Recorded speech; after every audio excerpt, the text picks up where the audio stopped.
So Casuarina Senior College was a very similar project. We were able to put around 98 kilowatts worth of PV on that roof. We used a 345 on that job with the optimizers as well.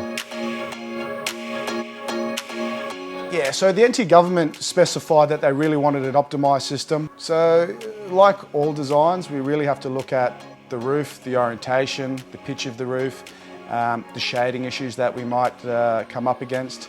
So basically our design is based around the best roof availability we have, the best pitch we have, the best orientation that we can put it on, and pairing that with an optimizer really gives a reliability and efficiency of the system.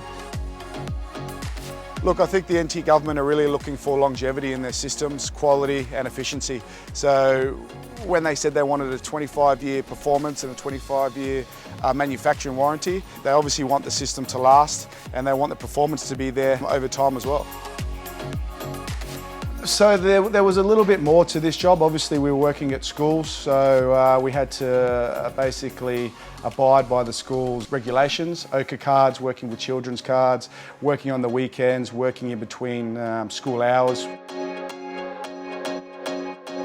With this particular job we had particular time constraints that we had to install this system. Obviously being on a school, we weren't able to do it through the day due to making loud noises, especially being over the library. We had to do a lot of the work on the weekend.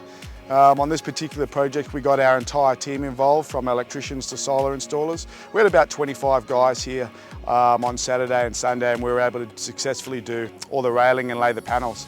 A couple of days after that, we then continued to commission the system downstairs, where we didn't have to make too much more noise. So in regards to how the job went, yeah, it wasn't the easiest, but we got around it and made it happen.